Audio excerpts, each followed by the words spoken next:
Hello மக்களே, Raghavi media பாக்ஸில் இன்றைக்கி உள்ளி தீயல் எப்படி செய்யலான்னு பார்த்துடலாங்க. ரொம்ப சிம்பிள் தான். பார்த்துடலாமா? ஒரு கடாயில் மல்லி, மிளகா, காஞ்ச மிளகா, தேங்காய் வந்து துருவி எடுத்துக்கோங்க. தேங்காய், கருவேப்பிலை இதெல்லாம் போட்டு நல்லா வதக்கிக்கோங்க. எண்ணெய் ஊற்றிக்கலாம், எண்ணெய் ஊற்றாமையும் வந்து வதக்கலாம். அது வந்து உங்களோட இஷ்டம். ஓகேங்களா? நல்லா வதக்கி எடுத்து வச்சுக்கோங்க. அதே கடாயில் நிறைய எண்ணெய் ஊற்றிக்கோங்க. தாராளமாகவே எண்ணெய் ஊற்றிக்கலாம். எண்ணெய், கடுகு, காஞ்ச மிளகாலாம் போட்டுட்டு சின்ன வெங்காயம் நிறையா சேர்த்துக்கோங்க. கூடவே வந்து வெள்ளைப்பூடு, சரிங்களா? இதெல்லாம் சேர்த்து நல்லா வதக்கி எடுத்துக்கோங்க. அந்த சின்ன வெங்காயம் வந்து எண்ணெயெல்லாம் வந்து நல்லா உள்வாங்கணும். ஸோ அந்த அளவுக்கு வந்து வதக்கி எடுத்துக்கோங்க.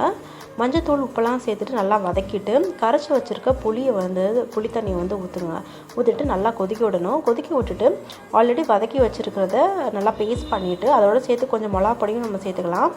சில்லி பவுடரும் சேர்த்து அரைச்சிட்டு நல்லா வந்து ஊற்றிட்டு கரைச்சிட்டு நல்லா கொதிக்க விடுங்க. எண்ணெய் கக்கி வரணும். ஸோ அந்தளவுக்கு எண்ணெய் கக்கி வந்தால் தான் இது வந்து நல்லா வந்து இஞ்சி சூப்பராக இருக்கும். ஸோ உள்ளி தீயல் ரெடி ஆயிடுச்சு. நாங்களும் சாப்பிட போகிறோம். ஓகேங்களா?